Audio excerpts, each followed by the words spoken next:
get to what is subsidy. And you spoke to that when you made the point of the increase in consumption. Production is collapsing in Nigeria.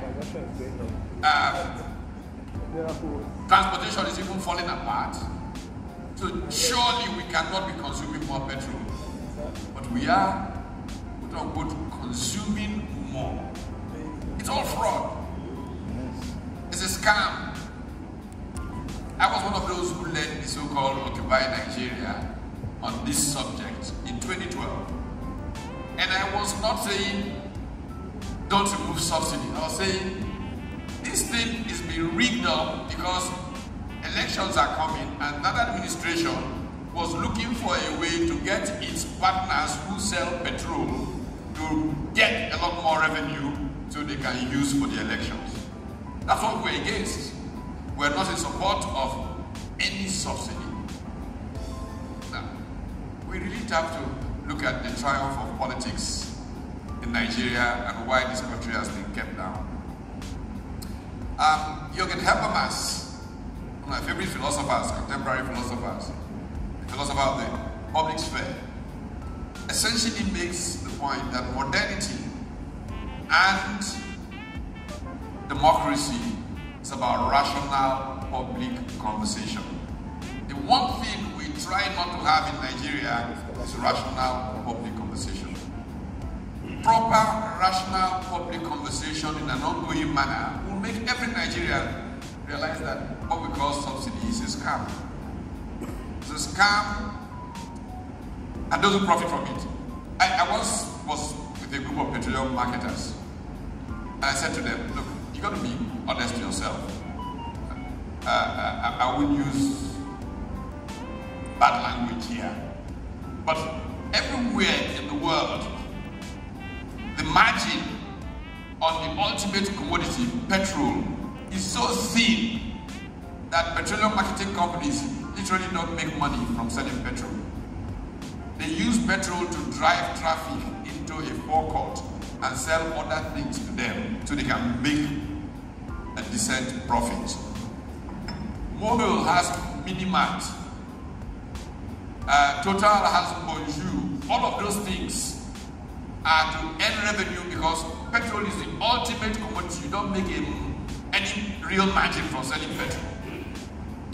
Only in Nigeria are you immediately thought of as a very rich man because you have a petroleum marketing company. Doesn't make sense.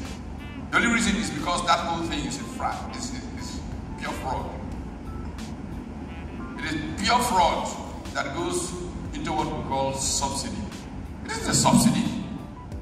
Where are the Nigerians getting that subsidy? The subsidy is to those who play in the business and those who work in NNPC and in government. But rational public conversation will make this obvious that the average Nigerian will say, we don't want this your subsidy. I have used a simple dramatization, if you will, of this. They tell me like 15, 20 or so years ago. And Foka and I used to talk about, and these were the years of growth, by the way. The years that things began to grow. And I used to be very frustrated with it all because while we were excited that growth was in place, I knew we could be growing at 2-3 times the rate we were growing.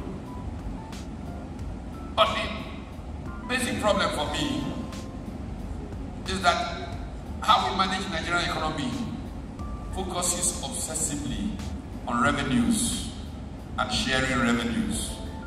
And revenues have not made anybody consistently rich. What makes rich is production. The things that can facilitate production, we work against in this play for revenues. Power. I mean, look at what even Al-Hassan Ouattara has done in Côte d'Ivoire in the last few years to get power right. Look at Egypt. Fattah al-Sisi has raised output to about 60-something thousand megawatts. Most times, Egypt does not consume more than 30-something thousand megawatts. Nigeria is still struggling with, are we 3,000? Are we? It's unbelievable. Really unbelievable that we have a dysfunctional governmental system. And Nigerians have not had enough conversation about how to fix government. It's thoroughly dysfunctional. Look, when in 2003, in the middle of this pepping up new growth, two Columbia University economists who were essentially working as consultants for the IMF wrote this IMF working paper about Nigeria. They more or less suggested that Nigeria was better off without a government. I'm sure most of you remember the famous paper by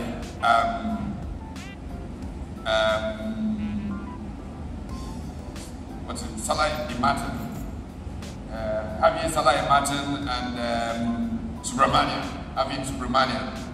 They basically suggested that if you just collected all revenues and said there are 100 million Nigerians, all of you, yes, you're sure of the revenue, send out the check to everybody. The welfare function will be superior to what Nigerians were getting with the government in place. How have we not managed, in the face of all of this information, about the fact that government does more damage than good to us? How have we not managed a conversation about how we should organize government in our country? And so, the key to how we begin to produce our way out of current circumstances lie in what I used to challenge Volker at that time. And that was when I used to work in an import substitution manufacturing facility, Volkswagen of Nigeria. And I suggested something that I raised back then, because I was always an opponent of import substitution industrialization strategy. People forget that when the textile industry took off in Nigeria, NTM in Kaduna broke even in 1 month because it had sold in advance 6 months production in Britain of textiles made in Kaduna. If you want to read Irene Sun's book, The World's Next Great Factory, what Chinese investments are doing to manufacturing in Africa, you get some really interesting data on how that industry took off and collapsed in Nigeria, how not being able to manage trade policy led to that. But I used to say to Trikel in our conversations that I suggested that we stop this business of trying to assemble cars at that time and focus on our factor endowments. If we take an endowment like rubber, needed in the motor industry, and say, grow rubber across the southern belt of Nigeria, become the most competitive producer of a few rubber components in motor cars, and enter the global supply chain of Volkswagen, Daimler-Benz, Peugeot, those ones that we have agreements with in Nigeria, will create millions of quality jobs in Nigeria, and more foreign exchange Nigeria was making from crude oil. I used to say this 30-something odd years ago. When Volker got back to Washington after his tenure in Nigeria, Justin Lin was chief economist at the World Bank. And Justin Lin, who was writing papers on that, latent comparative advantage in structural economics. And Volker sent me Justin's draft. I said, this is what you've been talking about for 20-something years. Something is wrong with us. God bless us.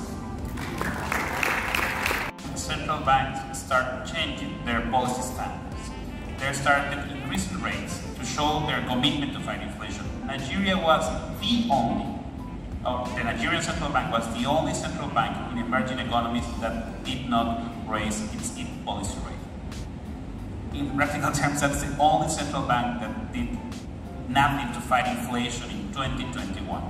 Okay? The concern was, okay, yeah, we still need to boost growth. FX is more important.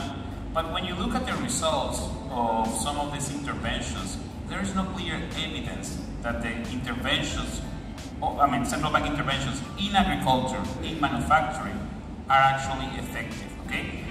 I was at the central bank 3 weeks ago, and I asked them, can you show me some data that actually links to disbursements, you do for this Anchor Borrowers program, and higher production, higher yield, better technology? The response I got is, we have the data, you will get it eventually, okay?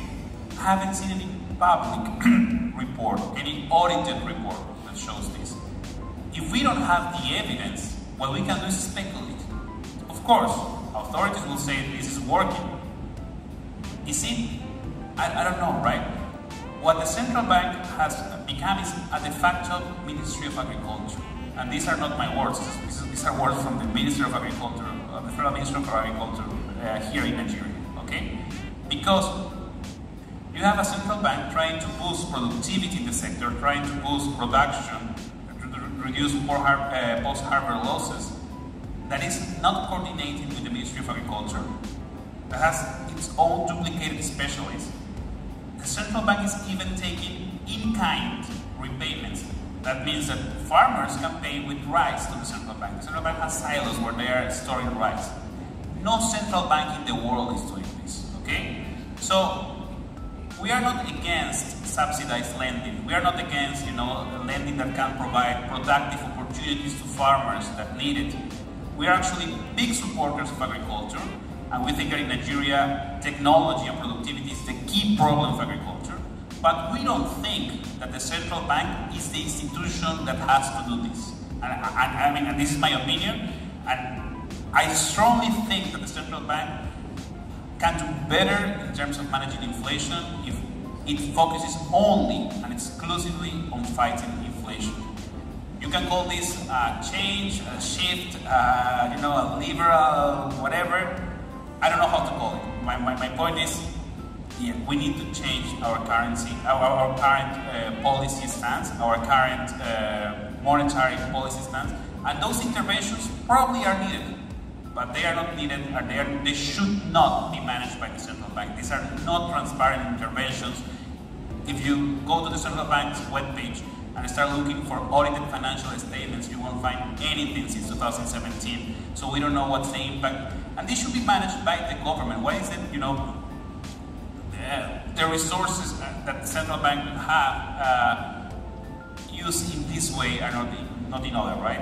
Why is not the central bank actively managing liquidity? So that's my first point. Sorry, I forgot your question.